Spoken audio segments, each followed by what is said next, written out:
할렐루야. 오늘 2020년 3월 19일 창세기 특강 10번째 시간입니다. 지난 시간에 이어서 창세기 3장의 말씀을 또 상고해 봅니다. 너무 중요하기 때문입니다. 우리의 인생 전체를 또 세계를 그리고 우주를 우주의 운명과 연관된 말씀이기 때문입니다. 뱀이 찾아와 하는 말을 들으면서 하와의 생각이 바뀝니다. 처음에 하와가 정확히 알고 있었습니다. 그런데 뱀의 말을 들으면서 하와의 내면 구조가 변경됩니다. 이게 이 생각하는 이 구조가 바뀐다는 것이 이게 정말 중요한 이슈입니다. 그래서 이 내면 구조가 일단 만들어지면 이건 한번 잘 안 바뀝니다. 그런데 내면 구조가 만들어지면 사람은 그 내면 구조로 인식하고 판단하고 행동하기 때문에 내면 구조가 변경된다는 것은 운명이 바뀌는 걸 뜻합니다. 내면 구조가 바뀌자 이제 하나님의 말씀에 순복해야 된다고 생각하던 하와가 자기가 판단해서 자기가 옳다고 생각하는 대로 행동을 하게 됩니다. 하나님의 말씀이 아닌 자기의 생각대로 해도 된다고 생각하는 것, 이것이 바로 죄의 본질입니다. 이것이 죄의 본질입니다. 그래서 하나님의 말씀을 벗어나면 그 나머지는 다 사단의 조종을 받고 있는 겁니다. 하나님의 말씀에 순복하던 사람이 사단의 조종을 받는 존재로 바뀐 것, 이것을 성경이 타락이라고 부릅니다.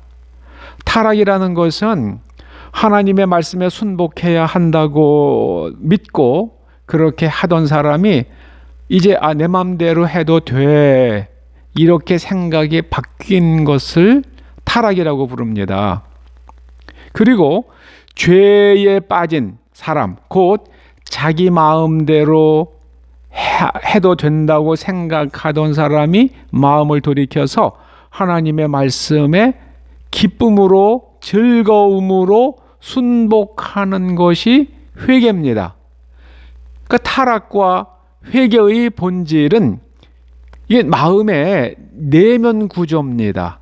생각의 구조입니다. 생각의 틀이에요. 우리가 하나님의 말씀에 순복하면 어떤 일이 일어납니까? 성경에 기록된 그 모든 번성의 약속, 행복과 평화와 즐거움의 약속이 우리에게 차고 넘칩니다. 하나님 나라의 풍성한 자원을 마음껏 가져다 쓰게 됩니다. 그런데 하나님의 말씀을 벗어나면 그 다음서부터는 모든 게 다 사단의 조종을 받는 거예요. 사단의 조종을 받으면 우리는 도적질 당하고 죽음 당하고 멸망에 이르게 됩니다. 예수님께서 친히 하신 말씀입니다. 도적이 오는 것은 도적질하고 죽이고 멸망시키려 합니다. 예수님께서 친히 말씀하셨어요. 예수님은 우리에게 생명을 얻게 하시고 또 더 풍성히 얻게 하시려고 우리를 찾아와 주셨습니다. 신앙은 복잡하지 않습니다. 하나님의 말씀에 순종하는가? 하나님께서 이렇게 해라 라고 말씀하시면 그대로 하는 겁니다. 하나님께서 그건 안 된다 라고 하시면 그냥 무조건 안 하는 거예요. 아주 대단히 간단합니다. 만약에 여기에 덧붙여서 다른 말을 하는 사람이 있다면 그게 바로 마귀예요. 하나님께서 먹지 말라고 하신 것 안 먹는 것이, 이것이 하나님께 소속된 사람이 마땅히 할 일인데 뱀이 와가지고 그것을 살짝 돌려놓습니다. 내 생각대로 보암직도 하고 먹음직도 하고 먹으면은 지혜로워질 것 같아서 그것을 먹습니다. 그리고 그 결과는 그야말로 빼앗기고 그리고 죽음에 이르게 되고 결국에는 다 멸망당하는 거죠. 결국에는 노아의 홍수까지 가지 않습니까? 소돔과 고모라를 갔고요. 이제 예수님께서 다시 오실 때가 되면 반드시 세상은 대환란을 겪게 될 것입니다. 영적인 세계에는 중립이 없습니다. 오직 하나님께 순복할 것인가, 아니면 사단에게 조종을 받을 것인가, 그 둘 중에 하나만 있을 뿐입니다. 하나님의 말씀으로 하지 아니하는 모든 것이 죄입니다. 그래서 우리가 이것이 죄인가 아닌가를 판단하는 길은 다른 건 없어요. 그것이 윤리적이냐 도덕적이냐 인권이냐, 이게 다 소용없는 일입니다. 우리에게는. 만약에 그런 세상의 언어로 우리의 행동을 정당화하거나 우리가 해야 할 바를 정하려고 한다 그러면 그건 성경 바깥으로 나가는 일이고, 그리고 그건 이미 기독교인이 하나님 믿는 사람이 아닙니다. 세상 사람들도 윤리 이야기하고 도덕 이야기합니다. 하나님의 말씀으로 하지 아니하는 모든 것이 죄입니다. 이 제 말씀이 아니에요. 하나님 말씀입니다. 신앙은 간단합니다. 예수님께서 마태복음 7장에서 그렇게 말씀하셨어요.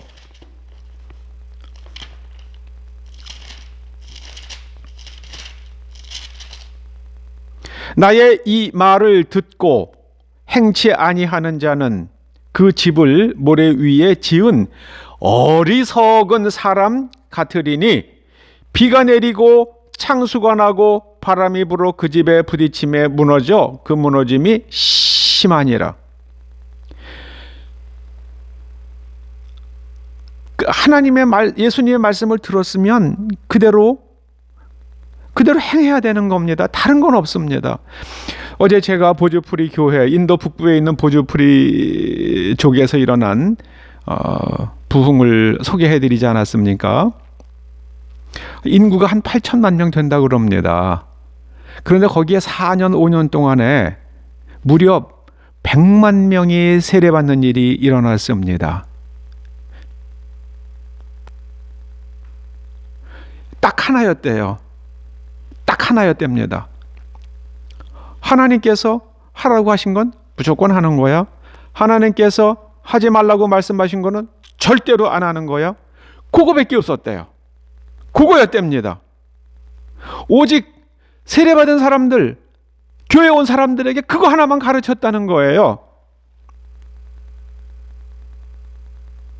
근데 한국교회 안 그렇잖아요. 한국교회는 하나님의 말씀대로 하지 않는 사람에게 뭐라고 그럽니까? 하나님은 사랑이시라. 하나님은 당신을 사랑하시기 때문에 그 사랑에서 끊을 자가 없도다.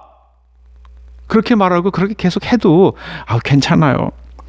하나님은 또 용서하시고 지난날의 죄와 지금 짓고 계시는 죄와 그리고 앞으로 지을 죄까지 다 용서해 주십니다. 하나님은 사랑이십니다. 하나님은 사랑이신데 그 사랑은 때로 무서운 진노로 우리에게 다가올 수 있습니다. 저는 어제 보주프리 교회, 보주프리 종족에서 일어났던 일들에 대해서 데이빗 왓슨 목사님이, 그 선교사님이 쓴 간증을 보면서 많이 울었어요. 많이 울었습니다. 그리고 많이 반성했고 회개했습니다. 제가 여러분들을 하나님의 말씀대로 가르치지 않았다는 회개를 하나님 앞에 참 많이 했습니다. 하나님 말씀대로 하십시다. 하나님께서 하라고 하신 거는 그대로 하십시다. 그리고 하나님께서 하지 말라고 하신 것은 절대로 하지 마십시다. 그것뿐이에요. 우리가 서로 그렇게 하십시다. 남을 정죄할 것이 아니라 내가 그렇게 하십시다. 각자가 그렇게 하십시다. 그리고 하나님께서 우리를 통해서 무슨 일을 하시는지 한번 보십시다. 오늘 기도하십시다. 아버지 하나님, 에덴 동산에서부터 있었던 자기의 생각대로 하고자 하는 그 인간의 어리석음이 오늘 저희의 유전자 속에, 문화적 유전자 속에, 사상의 유전자 속에 그대로 들어 있습니다. 멀쩡한 남자를 보고 여자라 하고 멀쩡한 여자를 보고 남자라 하는 바보 같은 노름에 우리도 함께 장단을 맞추어 춤을 추고 있습니다. 아버지 하나님, 저희로 하나님의 말씀에 순복하기 위해서 결단하고 하라 하신 대로 그대로 행하며 하지 말라 하신 것은 하지 않는 용기 있는 사람들 되게 하여 주시옵소서. 예수님의 이름으로 기도드립니다. 아멘.